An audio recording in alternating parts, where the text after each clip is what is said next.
from the Holy Gospel according to Saint Mark, chapter 10, verse 32 to 45. At that time, the disciples were on the road, going up to Jerusalem, and Jesus was walking ahead of them. And they were amazed, and those who followed were afraid. And taking the 12 again, he began to tell them what was to happen to him, saying, "See, we are going to Jerusalem, and the Son of Man will be delivered over to the chief priests and the scribes, and they will condemn him to death and deliver him over to the Gentiles. And they will mock him and spit on him, and flog him and kill him. And after 3 days he will rise." And James and John, the son of Zebedee, came up to him and said to him, "Teacher, we want you to do for us whatever we ask of you." And he said to them, "What do you want me to do for you?" And they said to him, "Grant us to sit, one at your right hand and one at your left, in your glory." Jesus said to them, "You do not know what you are asking. Are you able to drink the chalice that I drink, or to be baptized with the baptism with which I am baptized?" And they said to him, "We are able." And Jesus said to them, "The chalice that I drink, you will drink, and with the baptism with which I am baptized, you will be baptized. But to sit at my right hand or at my left is not mine to grant, but it is for those for whom it has been prepared." And when the 10 heard it, they began to be indignant at James and John. And Jesus called them to him and said to them, "You know that those who are considered rulers of the Gentiles lord it over them, and the great ones exercise authority over them. But it shall not be so among you. But whoever would be great among you, you must be your servant.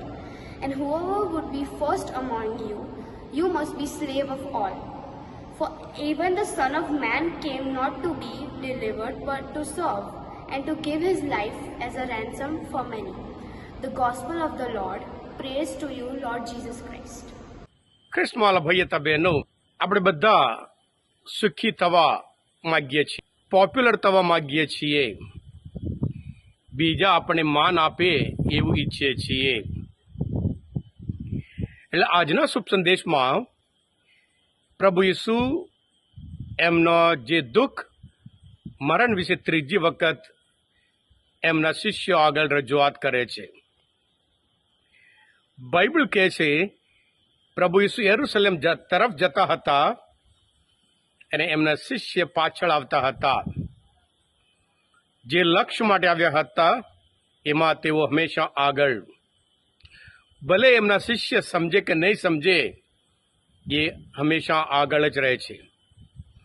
દુઃખની વાત એ છે, પ્રભુ ઈસુ પોતાના દુઃખ મરણ વિશે વાત કરે છે, પણ એમના શિષ્ય તો બિલકુલ પદવી માટે, હોદ્દો માટે અને સાથે સાથે એકબીજા વચ્ચે અધિકારી, ઈર્ષા. એટલે પ્રભુ એમને શીખવાડે છે. દુઃખ કોઈને જોઈતું જ નહીં. પ્રભુ ઈસુને પણ દુઃખ જોઈતું જ નહોતું. લુકના ગ્રંથમાં 22મો અધ્યાય 42મી કલમમાં પ્રભુ પોતે પ્રાર્થના કરે છે, "હે પ્રભુ, બની શકે તો આ પ્યાલો તું લઈ લે, ખસી જવા દે મારી પાસેથી. છતાં મારી ઈચ્છા નહીં, પણ તારી ઈચ્છા છે."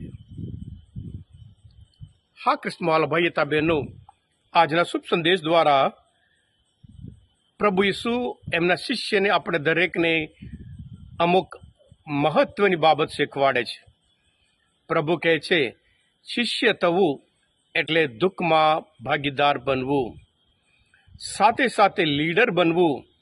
એટલે જેવી રીતે દુનિયાના લોકો ચલાવે છે એવી રીતે નહીં, પણ પ્રભુ ઈસુનું મૂલ્ય બિલકુલ સેવા દ્વારા છે. સાથે સાથે સેવા દ્વારા જ પોતાની મોટાઈ, કે જે મોટો છે એ વ્યક્ત કરી શકે એમ કરીને શાસ્ત્રપાઠ દ્વારા પ્રભુ આપણને શીખવાડે છે. હા ક્રિસ્તવાલા ભાઈ બહેનો, જે લક્ષ્ય રાખવાનું હોય, સુખી થવાનું, એમાં કશું ખોટું જ નહીં.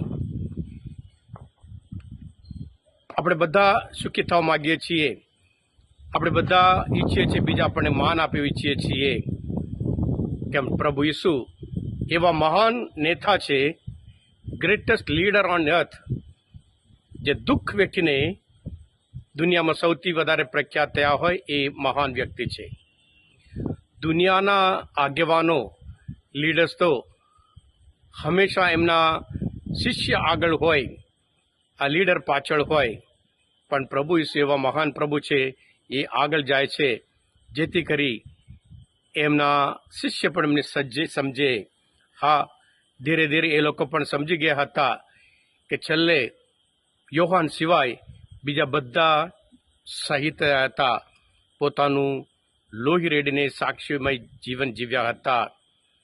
આજે આપણે પણ આ શાસ્ત્રપાઠ સમજતા પ્રભુ ઈસુ છેલ્લે એક વાક્ય કહે છે, માનવ પુત્ર ખુદ સેવા લેવા નહીં પણ સેવા કરવા અને સૌની મુક્તિ માટે પોતાનું જીવન અર્પી દેવા અવતર્યો છે. એમનું જીવન આપણા બધા માટે એક દાખલો છે. આપણે પ્રભુના સંતાનો તરીકે પ્રભુની પાછળ જઈએ, જેથી કરી પ્રભુ આપણને જે મોટાઈ, જે મહાનતા, જે ગ્રેટનેસ આપવા માગે છે એ સેવા દ્વારા આપણે પણ અપનાવીએ. Thank you. God bless you all. You are German, I see why you are German.